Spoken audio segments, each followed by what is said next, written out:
गंदी हो गई होगी। अरे कैसे गंदी हो गई थी, उसे तो मैंने पहना भी नहीं। हे भगवान, इस लड़की के कपड़े धोने की आदत से परेशान हो गया हूँ मैं। जितना तो घर में राशन नहीं आता, उससे कहीं ज्यादा डिटर्जेंट पाउडर का खर्चा है। इसकी शादी करवा दो, शादी। जाए अपने घर में ही करे काम, फिर चाहे घर के कपड़े धोने हो या पूरे गांव के। हाँ ठीक बोल रही हूँ, देखता हूँ मैं कोई लड़का। वो दिन भी आ जाता है जब विभा को देखने लड़के वाले आ जाते हैं। लड़की मुझे अच्छी लगी। होने वाली सास कहती है, बेटी अगर कुछ पूछना है तो पूछ लो। वैसे तो हमारी लड़की बहुत ही शर्मीली है, जो बोल दो वो मान लेती है, इसे क्या पूछना होगा। अरे कैसी बात कर रही हो माँ, मुझे इन लोगों के घर रहना है, सवाल तो कई है। हाँ हाँ बेटा पूछ लो ना, क्या पूछना है। आप लोगों के घर कपड़े कौन धोता है? सास का मुंह बन जाता है। देखो, अगर तुम ये कहना चाहती हो कि तुम्हें कपड़े धोने नहीं आते तो सुन लो, कपड़े मैं ही धोती हूँ, लेकिन तुम्हारे आ जाने के बाद मैं रुमाल तक नहीं धोऊंगी। अरे चुप रहना भाग्यवान, बहू बेचारी घर आई नहीं, उसे डराना शुरू कर दिया। वो क्या है ना बिटिया, अभी तक तो ये कल्लू की माँ ही धोती थी, लेकिन अब तुम्हारे पापा तो दहेज में वॉशिंग मशीन देंगे ही। तभी विभा की माँ बोल पड़ती है, सवाल भी पूछा तो क्या। वैसे भाई साहब, मशीन की तो फिर भी कपड़े धोने की कैपेसिटी होती है। मतलब जो बिटिया दे रहे हैं ना विभा, इसे कपड़े धोने का बहुत शौक है। ये आप लोगों के क्या, आस पड़ोस गांव मोहल्ले सबके कपड़े धो दे और उफ तक ना करे। बाहर देखा नहीं आपने कितने कपड़े सूख रहे हैं, सब हमारी बिटिया ने ही तो धोए हैं। बस भी करो ना माँ, शर्म आ रही इतनी तारीफ सुनकर। और तो और एक दाग निकाल कर दिखाओ तो मान जाओ। हाँ अच्छा अच्छा, माफ करना बेटा, मैंने गलत समझा, हमें तो रिश्ता बहुत पसंद है। और ऐसे जुड़ जाता है रिश्ता कपड़े धोने का शौक रखने वाली विभा का। उसकी शादी हो जाती है कोयला फैक्ट्री में काम करने वाले कल्लू के साथ। शादी के बाद अचानक विभा चिल्लाती हुई सास के पास आती है। सासू माँ, अरे सासू माँ कहाँ है आप? ये तो धोखा है, धोखा दिया आप लोगों ने मुझे। इसे ससुर के चक्कर के बारे में पता चल गया। अरे तो उसमें तुझे क्यों धोखा मिला है? अरे नल में पानी नहीं आता, कपड़े कैसे कब धुलेंगे? अच्छा अच्छा, तू पानी नहीं आ रहा उसकी बात कर रही है। तो आपने क्या सोचा? कुछ नहीं। अच्छा हाँ, तेरी माँ ने कहा था कि कपड़े धोने का शौक है तुझे, याद आया मुझे। शौक शौक बोलकर कपड़े धोने वाले मेरे जुनून को कम ना आके सासू माँ, कपड़ा धोना मेरा गुरूर है। तभी पति भी वहाँ आ जाता है। अभी अभी मैंने इसे सनी देओल की फिल्म दिखाई है, उसी के डायलॉग मार रही है माँ। अच्छा सुन, साफ साफ बता रही हूँ, पानी सुबह 4 से 6 और शाम को 10 से 12 आता है, समझी? विभा टाइमिंग सुनकर हैरान हो जाती है। ये क्या भूतों का मोहल्ला है? सुबह 4 बजे उठकर कौन कपड़े धोता है? 4 बजे टंकी में पानी जाता है, फिर सारा दिन धोना ना, किसने मना किया? अरे कैसी बात कर रही है? 200 लीटर की टंकी में कितने कपड़े धो लूंगी मैं, सुबह ही उठ जाऊंगी मैं। अब क्या था, विभा सुबह 4 से लेकर रात के 12 बजे तक कपड़े ही धोती रहती। एक रोज सास पड़ोस से निकलकर कहीं जा रही होती है कि साथ वाली कहती है, हाँ कल्लू की माँ, जरा ये बताओ कि 2 साड़ी है, 2 ब्लाउज और एक पेटीकोट और एक नाड़े वाला लंबा कच्छा। हाँ तो? अरे तो क्या, कितना लोगी धुलाई ये बताओ। धोबन दिख रहे हैं हम क्या? हमारे पति सरकारी नौकरी से अभी अभी रिटायर हुए हैं और बेटा सुपरवाइजर है कोयला फैक्ट्री में। धोबन समझ रखा है हमें? हाय रे कल्लू की अम्मा, माफ कर दो, वो तो मोहल्ले में यही सब बता रहे थे कि तुमने बहू को कपड़ा धुलवाने के काम में लगा दिया है। सास को पड़ोसन की बात सुनकर गुस्सा आ जाता है। वो घर पहुंचती है जहां घर के बाहर ही इतने सारे कपड़े सूख रहे होते हैं जितने कि किसी धोबन के घर पर। अरे ओ कल्लू की दुल्हन, बाहर निकल। माँ जी यहीं आ जाओ, बाथरूम में चादर धो रहे हैं हम। अरे अभी हम धोते हैं, तुमको बाहर निकलो। ये आस पड़ोस वाले बोल रहे हैं कि हम बहू से कपड़े धुलवा धुलवा कर उसे कपड़ा धोने वाली बना दिए हैं। अरे छोड़ो ना माँ जी, किन लोगों की बातों में आती हो? आस पास के लोगों का तो काम ही होता है कि वो किसी तरह सास बहू को लड़ा दे। बहू सारे घर के कपड़े धोती है, ये क्या कम है? बोलिए। सास को भी लग जाता है कि वो बहू का ये सनकीपन नहीं छुड़वा सकती, इससे अच्छा है कि खुद ही चुप हो जाए। एक रोज सास और बहू मंदिर जाते हैं, जहाँ सास की साड़ी वहाँ खड़ी भीख मांगने वाली से मिलती है। माँ जी क्या बात है, आपकी साड़ी उस भिखारन से कितनी मिल रही है ना? हाँ हाँ देखो तो, दोनों की साड़ी मिल रही है। क्या बात है कल्लू की अम्मा, तुम खुद को तो अफसर की बीवी बताती हो और ऐसी सिंपल सी प्लेन साड़ी पहनकर घूमती हो। सिंपल और प्लेन नहीं है ये साड़ी। तो क्या सोने के धागे से फूल बने हैं? कुछ भी सासू माँ, कुछ भी। हाँ, बने थे इस साड़ी में सोने के धागे से फूल। मेरे पति लेकर आए थे मद्रास से स्पेशली मेरे लिए 10,000 की।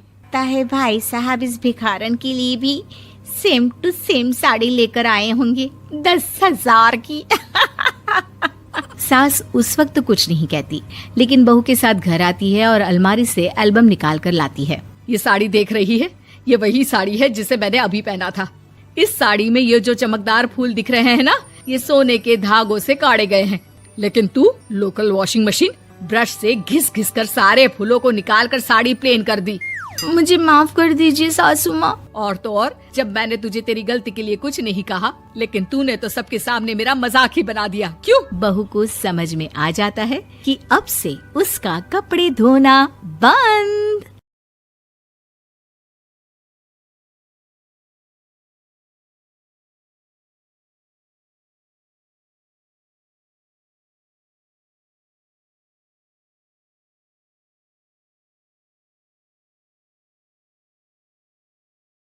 सृष्टि की सहेली कहती है, तू दिखने में कितनी अजीब सी है, लेकिन मैं जानती हूँ हम सब में सबसे अच्छी शादी तो तेरी ही होगी। तेरे पापा अमीर जो हैं।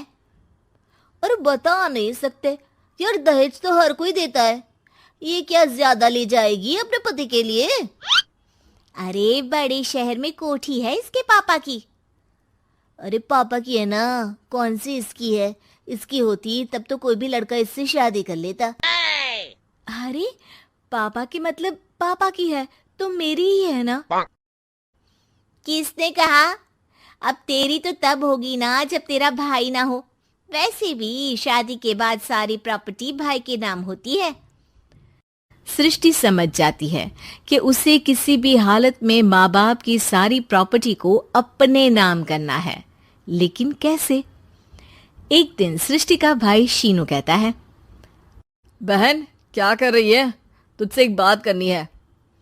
अरे हाँ हाँ करना, मैं तो तेरी बहन हूँ। बहन, मेरी लाइफ में ना एक लड़की है, बहुत अच्छी है। मैं सोच रहा हूँ माँ और पापा से बात करूँ शादी के लिए। सृष्टि को समझ में आ जाता है कि भाई की शादी होते ही भाभी उसे एक दिन भी घर में बर्दाश्त नहीं करेगी। क्या बात है भाई, बताना कौन है वो? यार वो बहुत अच्छी लड़की है, पढ़ी लिखी है, मेरे साथ जॉब भी करती है। बस एक प्रॉब्लम है। प्रॉब्लम? क्या प्रॉब्लम है भाई? यार वो शादीशुदा है, लेकिन उसके पति ने उसे सिर्फ इसलिए छोड़ दिया क्योंकि उसके माँ बाप दहेज नहीं दे पाए। सृष्टि ये सुनकर न जाने क्यों खुश हो जाती है। अरे भाई तो क्या हुआ, लड़की तुझे तो पसंद है ना? शीनू को लगता है कि बहन उसे समझ रही है। वो इस बात से अनजान होता है कि उसकी बहन की मंशा पूरा घर हड़पने की है। सृष्टि अपनी माँ से कहती है, मम्मी मुझे तो बहुत चिंता है। पता है शीनू क्या कर रहा है? अरे क्या कर रहा है? वो तो काम पर जाता है और वापस घर आता है। नहीं ना माँ, वो यही तो नहीं कर रहा, बाकी सब कर रहा है। आपको पता है उससे प्यार है, और वो भी एक शादीशुदा लड़की से। ये क्या हो गया? मैं सोसाइटी में क्या मुंह दिखाऊंगी? अरे तेरे पापा तो यही कहेंगे कि मैंने ही उसे बिगाड़ दिया है। माँ देखो, मेरी बात मानो, पापा पर भी विश्वास करने की जरूरत नहीं है। अब आप ही बताओ, पापा इतनी देर घर के बाहर रहते हैं क्यों? बोलो। अरे बेटा वो तो नौकरी करते हैं ना। तू बहुत भोली है माँ। पापा का ऑफिस तो 7 बजे खत्म हो जाता है, लेकिन देखो कितनी देर से आते हैं। अरे नहीं नहीं बेटा, ऐसी कोई बात नहीं है। सृष्टि माँ को एक औरत से बात करते पिता की फोटो दिखाती है। देखो माँ कैसे हैं पापा। मैं ना कहती थी कि पापा सही नहीं है। मैं तेरे पापा से बात करूंगी, दे फोटो मुझे। ओ माँ, वो तो डिलीट हो गई। लेकिन चल, तूने तो देख लिया ना। पापा से बाद में बात कर लेना, और हाँ, मेरा नाम बिल्कुल मत लेना। हाँ माँ। अब क्या था, सृष्टि के माँ और पिता के बीच झगड़ा होना शुरू हो जाता है। सृष्टि के मन में क्या चल रहा था कोई नहीं जानता था। एक दिन माँ, सृष्टि के लिए एक लड़का देखा है। वो लोग शाम को उसे देखने आने वाले हैं। और हाँ माँ, एक खुशखबरी, मैं और पापा मिलकर एक नया बिजनेस ट्राई कर रहे हैं। शाम को लड़का आता है, सांवले रंग का। सृष्टि को तो बिल्कुल भी पसंद नहीं आता।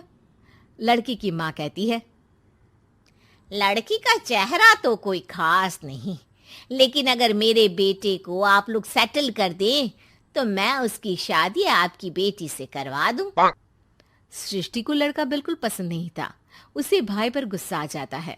लड़के वालों के जाने के बाद कहती है, माँ देखा, शीनू मेरे लिए कैसा लड़का लेकर आया, न दिखाने लायक न सुनने लायक, सेटल भी नहीं, वो भी हम करे। अरे माँ, मैं जानती हूँ ये मेरी शादी किसी भी घर में क्यों करवाना चाहता है। अरे कैसी बात कर रही है बहन, तूने तो देखा ना, लड़के को मैंने ही मना कर दिया तुझसे शादी के लिए।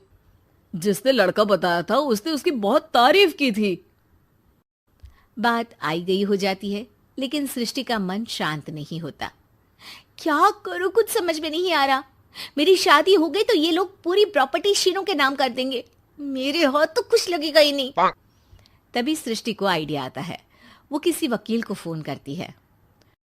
जी देखिए, अगर आपके मम्मी पापा का तलाक हो जाता है तो आपके पिता की आधी प्रॉपर्टी आपकी माँ के नाम हो जाएगी, फिर उसे वो किसी को भी दे सकती है।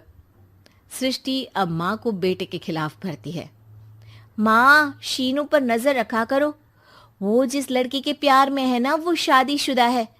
यहाँ आएगी, सारा पैसा, रुपया, जमीन, जायदाद सब हड़प लेगी। पापा का भी हाल तुमसे छुपा नहीं है।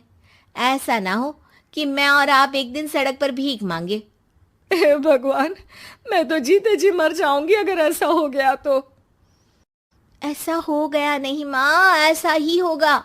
अभी समय है, आगे का सोच लो। मैं तो कहती हूँ पापा से आधी प्रॉपर्टी लेकर अलग हो जाओ। पापा की आधी प्रॉपर्टी भी हम लोगों को अगर मिल जाती है ना, तो अगले 7 जन्म सफल समझो। बेचारी माँ बेटी के कहने पर पति से तलाक लेकर अलग हो जाती है। सृष्टि अब पैसों से गाड़ी और अपने दूसरे महंगे शौक पूरे करने लगी। उसके दोस्त भी उसके पैसे इस्तेमाल करते। सृष्टि, कल तुम कहाँ थी? मैं सारा दिन घर पर अकेली थी। तो मैं क्या करूं? मैंने ठेका तो नहीं लिया है ना तुम्हें संभालने का। माँ को सृष्टि से ये उम्मीद नहीं थी। वो बैठकर रोने लगती है। वहीं उसका पति यानी कि सृष्टि के पिता आ जाते हैं। मैं जानता था कि तुम्हारा यही हाल होगा, तो आपने मुझे रोका क्यों नहीं? मैं रोकता तो तुम रुकती क्या? सृष्टि के कहने पर तुमने मुझ पर अपने बेटे पर शक किया, लेकिन तुम ये भूल गई कि कैसे हम दोनों ने मिलकर जीवन में इतना सब खड़ा किया। माँ पति के गले लग जाती है। मुझे माफ कर दीजिए, मैंने आपकी कमाई का एक बड़ा हिस्सा गवा दिया। कोई बात नहीं, तुम साथ हो तो मैं ऐसी 7 प्रॉपर्टी खड़ी कर दूंगा। तभी वहां सृष्टि आ जाती है रोते हुए। माँ, मयंक ने मुझे छोड़ दिया।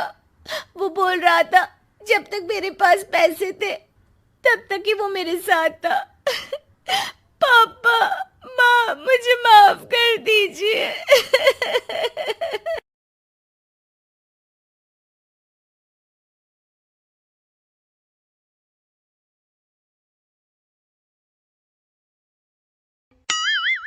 मीरपुर नाम के शहर में तेजस अपनी पत्नी नीरू के साथ रहता था।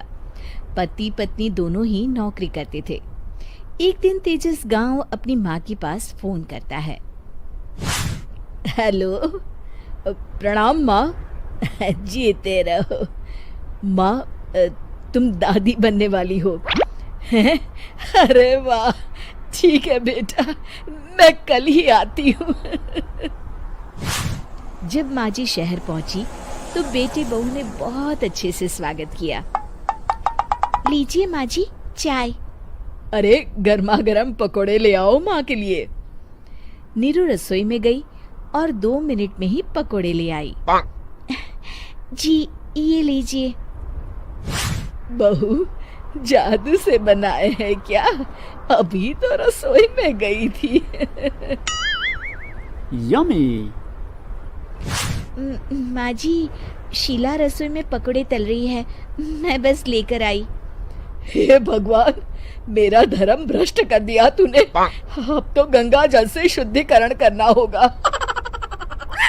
दूसरे दिन, माँ जी मैंने नाश्ता बना दिया है, ऑफिस जा रही हूँ। पर अभी तो घर का सारा काम पड़ा है। शीला आती ही होगी, झाड़ू पोछा बर्तन कपड़े वो सब कर लेगी। हमारे जमाने में घर का सारा काम हम ही करते थे। जी माँ जी, आप बहुत होशियार हैं, मैं घर ऑफिस दोनों नहीं संभाल पाती। तो जरूरत क्या है घर से बाहर जाकर चाकरी करने की। वैसे भी घर का काम खुद करने से घर में बरकत आती है, समझी? पर माँ जी। पर वर कुछ नहीं, इस महीने की पगार मिले फिर ऑफिस बंद है। हाँ। रात को नीरू तेजस से कहती है, सुनिए जी, माँ जी बोल रही थी कि मैं नौकरी छोड़ दूं। वैसे ठीक ही तो है, अभी तुम्हें आराम की जरूरत है। फिर भी आराम कहाँ, शीला को छुड़ाने के लिए बोल रही थी। तो अब 24 घंटे में इतना काम तो कर ही सकती हो। पर जॉब पसंद है मुझे, घर पर मन नहीं लगेगा। अगले दिन जब दोनों ऑफिस के लिए निकल रहे थे, मेरी तो कोई कीमत ही नहीं है इस घर में। माँ जी, आजकल महंगाई बहुत है, रहन सहन भी बदल गया है, दोनों नौकरी करते हैं तभी ठीक रहता है। अच्छा, तू कहना क्या चाहती है? मेरा बेटा तुझे बिठा के खिला नहीं सकता? तू ही इस घर का खर्च चला रही है, हैं? नहीं माँ जी, मेरा वो मतलब नहीं था। मतलब खूब समझती हूँ, ये बाल धूप में सफेद नहीं किए मैंने। हाँ।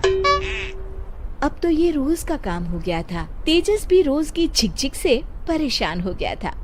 एक दिन उसने कहा, नीरू, वैसे भी तुम्हें मैटरनिटी लीव मिलने वाली है, तो अभी से ही छुट्टी ले लो। पर क्या, मेरी सैलरी अच्छी खासी है। आखिर नीरू ने रिजाइन कर दिया। जब बच्चा हुआ तो घर में सब बहुत खुश हुए। कुछ दिनों बाद तेजस फाइल देख रहा था। क्या हुआ तेजस, कुछ परेशान लग रहे हो?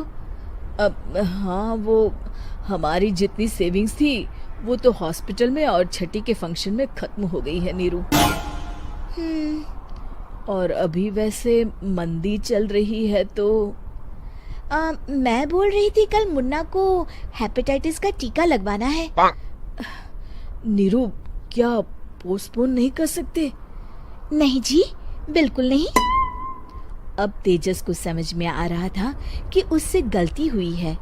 पैसों की कमी का असर घर के माहौल पर भी पड़ रहा था। अगले दिन, बेटा मेरा चश्मा और ये दवाइयाँ ले आना, पर्चा देते हुए माँ जी ने कहा। जी।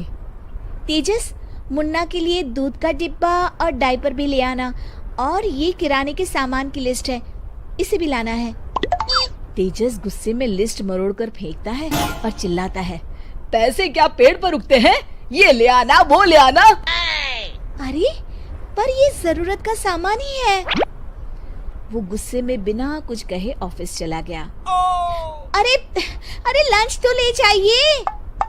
नीरू दौड़कर डिब्बा पकड़ाती है।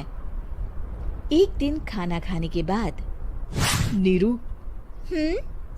अब तो मुन्ना कुछ बड़ा हो गया, तो अब तुम वापस ज्वाइन कर लो ना जॉब। पर इस रिसेशन में जॉब मिलना बहुत मुश्किल है।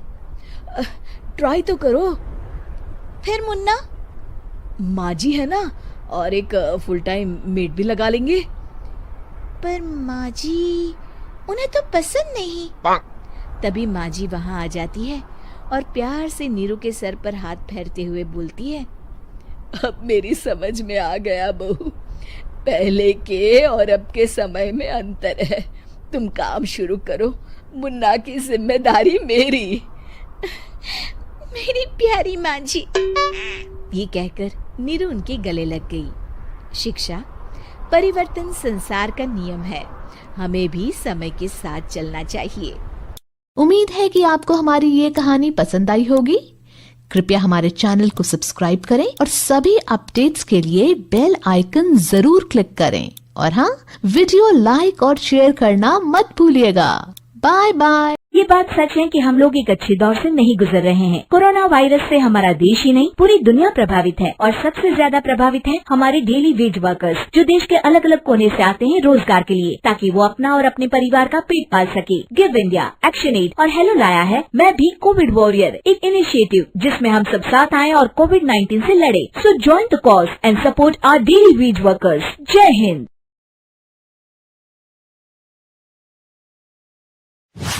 रजनी को बचपन से ही पेंटिंग का बहुत शौक था।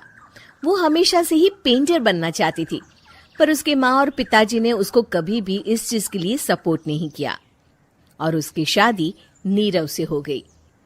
नीरव रजनी को बहुत प्यार करता था, पर रजनी हमेशा चुपचाप ही रहती। वो इस शादी से खुश नहीं थी।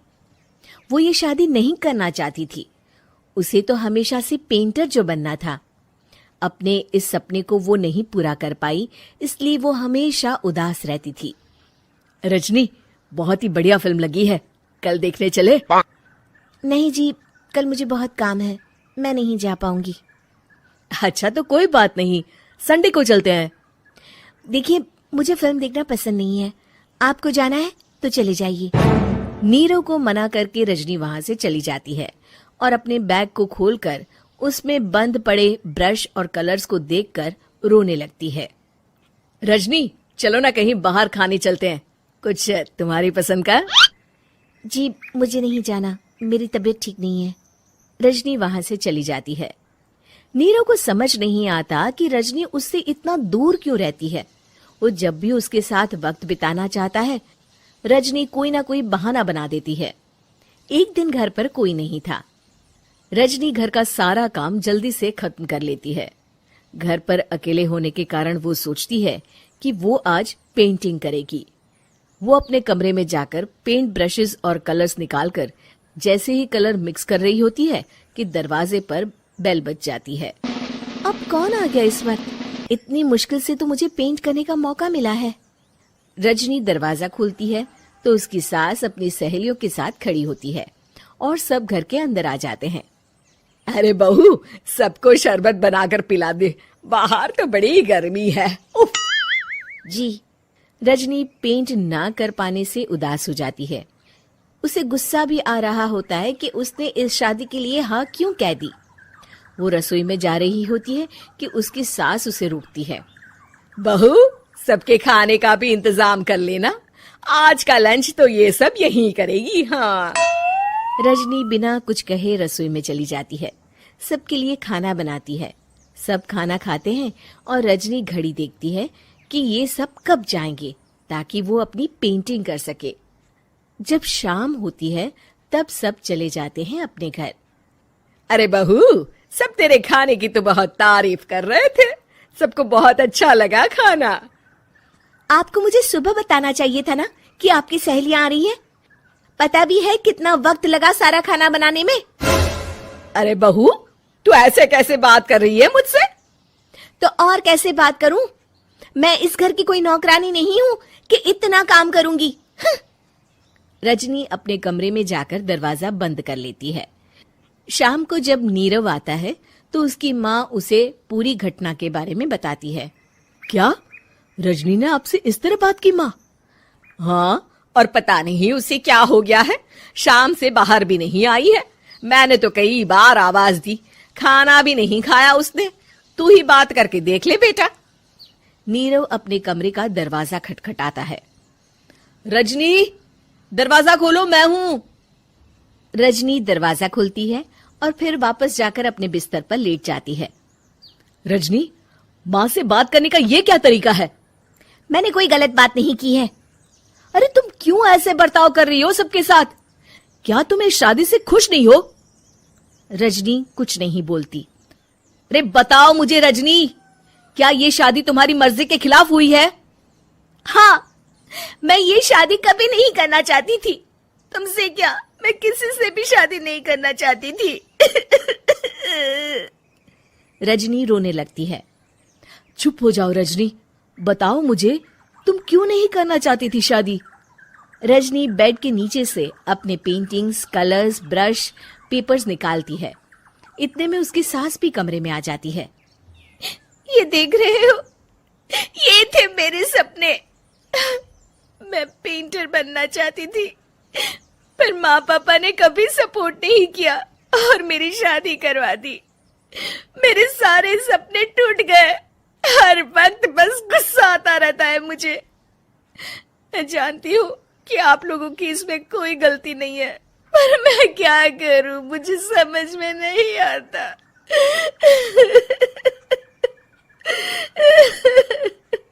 रजनी फूट फूट कर रोने लगती है।